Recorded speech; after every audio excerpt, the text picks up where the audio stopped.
Tonsils are either of two small masses of lymphoid tissue in the throat, one on each side of the root of the tongue. They are strategically located near the entrance to the breathing passages where they can catch incoming infections. They sample bacteria and viruses and can become infected themselves.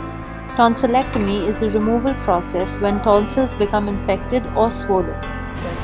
So normally when we see patients in our office that come to be evaluated for large tonsils, they usually present with symptoms of snoring, gasping for air, waking up in the middle of the night. Sometimes the parents notice that they stop breathing at night and they suddenly start again. And the diagnosis is normally made by looking in the mouth with a tongue depressor and a light source. So why using 3D imaging? When we look at the tonsils with a tongue depressor and light source, normally we could assess just a bidimensional plane. So basically we can see how the tonsils meet in the midline or how far away they are from the midline. But it's really hard to capture the volume and how big the tonsils are. So having a better way that can calculate the volume of the tonsils, and not only the tonsils but the space in the oral cavity, may give us a better idea of the size of the tonsils in respect with the size of the oral cavity and oropharynx. The device has to be a portable device, easy to use. It should allow us to capture the images in a relatively fast way, because in pediatric patients, they are not going to stay still for a long time.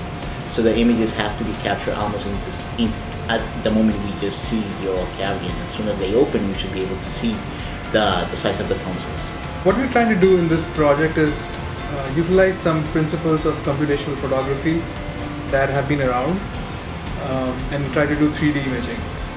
And we have spanned the different methods, and we came up with using fringe projection and phase shifting methods to reconstruct a 3D surface. The reason why we selected this method is because of the depth resolution that we can get, which is very important. When you're looking at small features in the throat and in the ear, we like to use the best depth resolution that we can get. To prove the concept, we used a camera projector, a mouth model, 3D printed models of the tonsils, and a laptop to compute our findings. We 3D printed tonsils using actual realistic tonsil CAD files. We then computed the models by adjusting projector frequency, distance between the camera and projector, and the camera and the tonsil.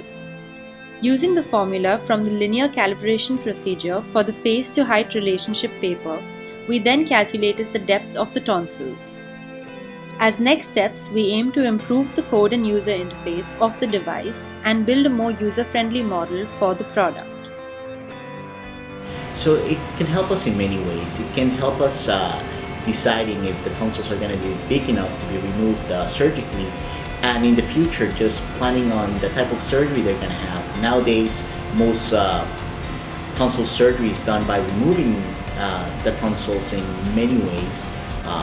Electrocautery, microdebriders, coablation, but in the future tonsils may just be shrunk, and knowing the volume may play an important part on how we may treat tonsils in the future.